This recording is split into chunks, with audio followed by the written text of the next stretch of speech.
Well, the old Hobo Clan, we're heading down the road. We're heading towards Cleveland, Ohio. It's been what time we leave the sale? It's been about a 12-hour journey. It's been a 12-hour journey. You slept a bit. A little 12-hour journey. For those of you who are living under a rock, we got a flat tire in Cincinnati last night, and because there's a Cincinnati Bengals game today in Cincinnati, no hotel rooms. Slept in the car like a bum for 5 hours. Oh yeah, she smashed that car up good. I can't see it. No, I can. Slept in a hotel, got the tire fixed. We're on our way again. I slept in a car. Well, we slept in the Cadillac Hotel.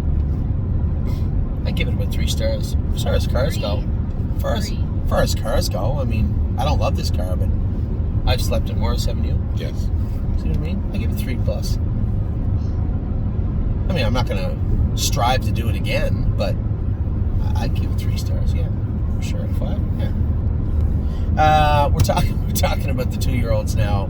A lot of the 2-year-olds are either laid up, coming back, or about to be laid up. We got some stake race finals next week. We had some last night.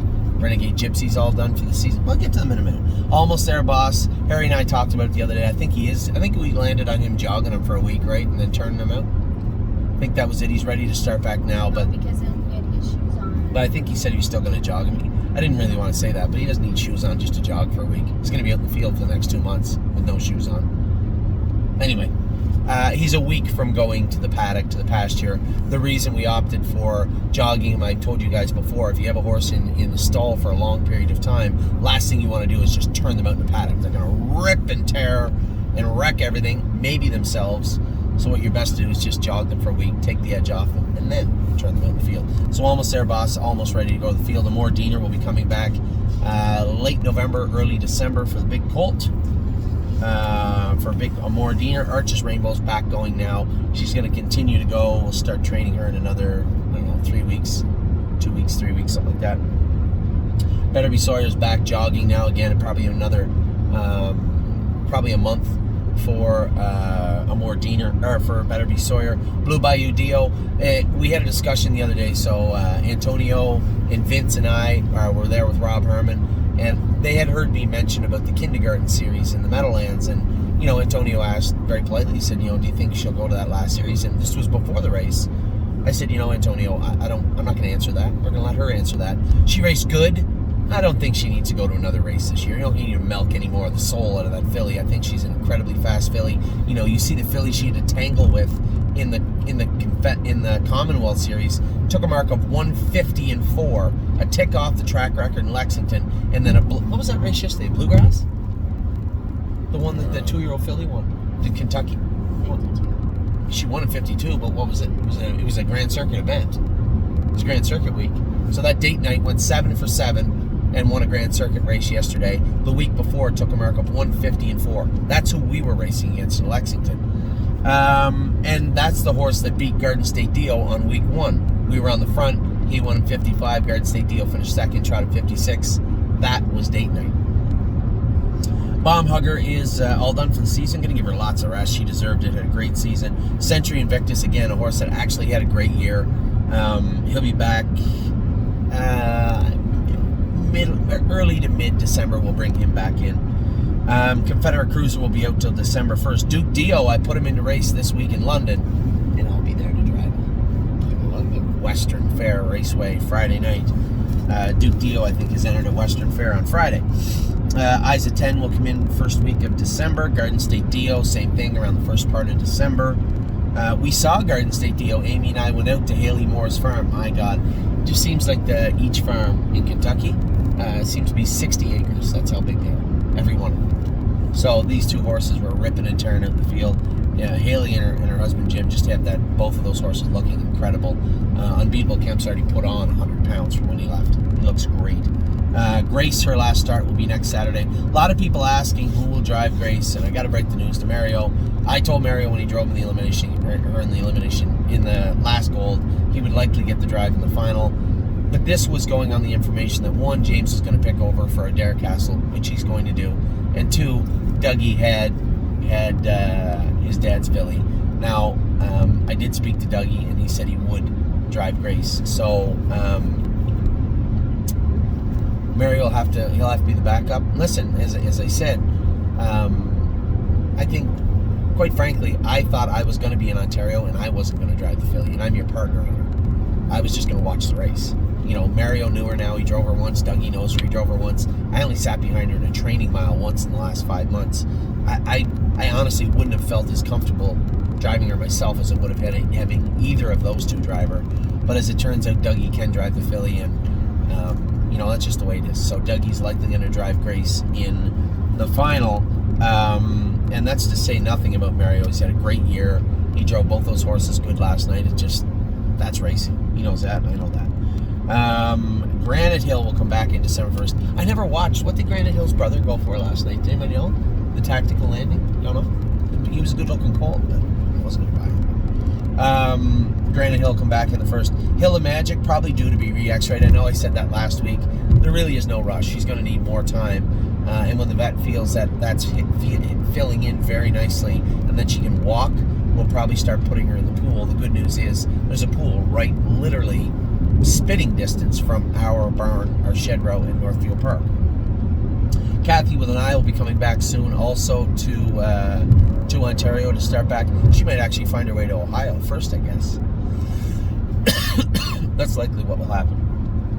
Massive Profit, the operation went well. Chip was removed from his pasture, no problem. Now, for those of you who thought they'd get injured, you're technically right and technically wrong. That chip was in there for a very long time. It was an old chip, but I believe it was jostling a bit and bothering him, so we took it out, gave him time off. It'll work out well. Massive Profit will now, he'll probably need a couple more weeks off, and then he'll go to the field.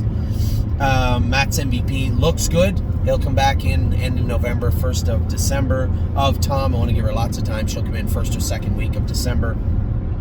1-2 Skip View hasn't even gone out yet.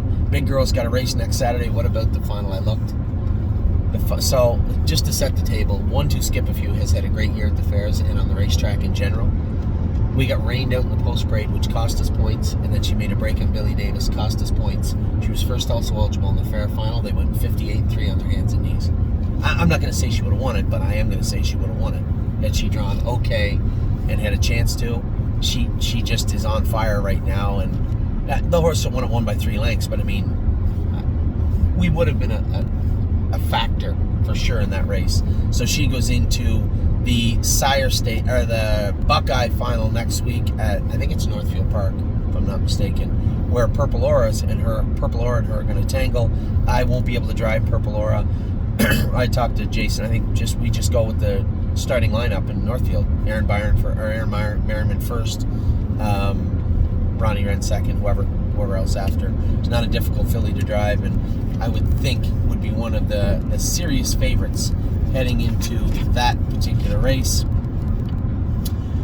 Peanut Butter and Jelly will come in December 1st. Prairie Fire will start back within the next week or so. He had more than enough time off. He's out at Schaefer's too, right, Abe? Who's that? Prairie Fire? Yeah, he is. I know he is. Prairie Fire is out at Schaefer's. I told Wayne he only gets a week, 6 weeks off, or 4 6 weeks off, and we will bring him back. Procrastinator, 1st of December, he'll come back in. Purple Aura again. Her and 1-2 Skip a Few will go out. I told Wayne he can bring, I think there's 3 to come back, and those 2 to go out. So Purple Aura and 1-2 Skip a Few will head out to the field after Saturday's Buckeye final.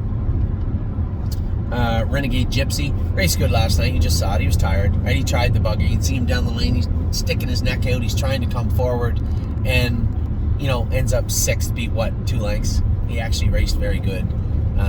You would always like to get money, I suppose. Goes without saying, but can't fault the horse. You can clearly see he was trying, and Mario didn't try and put him on the front end. He let a horse go that was probably a good horse to follow. The horse made a break on the front end. What are you gonna do? So just didn't turn out the way we wanted. Speaking of didn't turn out the way we wanted, Resolute Bay, made a break and got interfered with, and made a break in the final of the Prospect Series. That sucked, but he'll be back for more. He filled out good, looks good this colt, so he'll be out for a couple of months and come back in. Rose Above It is back now. Jason said he looks like $1 million. Schaefer sure do a good job growing their horses up and definitely taking care of ours. That colt looks fantastic now. Rosie's Masterpiece is back in. She went 12 rounds with Archer's Rainbow all summer. They're fighting and playing, and both fillies come in and look real good. Slim Jimmy out in the field now. He'll remain out in the field till probably at least mid-December. Stonebridge Dolce is racing Wednesday. Amy, one of Amy's favorites. Stonebridge Dolce will race on Wednesday, and then we'll give her another couple of starts and maybe kick her out in the field too. Stonebridge Acadi's back going now full bore. Mario has him back in Tamiko Training Center in Shed Row 5. Sweet on Pete's being out in the field since the day after her last race. She'll stay out in the field till first part of December. 3 Point Blue Chip, man, that's some kind of story. Eh? That patience has really paid off, and I keep telling you guys, thank you very much for allowing us to be very patient with that horse. Here's a horse we paid a lot of money for, a lot of high expectations, and the patience you afforded us with just allowing us to do our job properly. It looks like it's paying dividends. This is an incredibly good-looking colt. I had the new owner of Plunge Blue Chip, and the owner of Enterprise come up to me and talk about how good the colt looked, and how he was watching him very, very closely moving forward. So that was a pretty cool conversation to have. Very interested to see what's going to happen. Amy and Jason are going to hit the road. They're going after next week's race, prep race in Woodbine, Mohawk Park. 3 Point Blue Chip is going to head to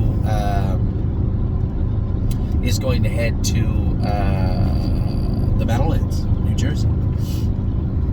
Taiwan on picked up her brother. We have 3 out of that family now. I felt bad for the Schaefer family. Truthfully speaking, if I wasn't there to bid on that horse, they lose him for 17, maybe. Because I had the 22 bid, which means I didn't have the 20 bid, which means I had the 17 bid. They would have lost him for 15. They would have lost the horse for 15 if I hadn't been standing there. So a horse that I was positive was worth 40. The only reason I didn't make a lot of noise about Tailgate Buzz, because I just figured he'd bring 40 or 50. Good looking, bar hopping, full sister, made 70,000, took a mark of 55 as a 2-year-old, and was 3rd in the Sire Stakes final. This is her full brother, and he brings 22. Felt bad for them. I felt great for us. So Taiwan on, she's out in the field now till probably mid-December. They said she's already starting to grow up bigger and fill out. She's gonna be a scary filly at 3. Tioga Sunshine, I actually loved. What did the brother bring? You didn't buy the brother, did you? The brother to. No, I can't remember why. The one that 747, the one that took flight. Remember what? Right, he had chips in like 3. Yeah, but he did. But you bid on him, and I liked it. Yeah, but I wanted him like in the 20 neighborhood. He brought 30. That's what I'm saying. He brought 30. Yeah. I wonder who bought him. See if it's up there. It was 747. So Tioga Sunshine, she had a really, really good looking brother, but it wasn't an Ontario bred, was it? It was a Cantab Hall. That's right, Cantab Hall. So a very good looking colt, much bigger and stronger as you can imagine.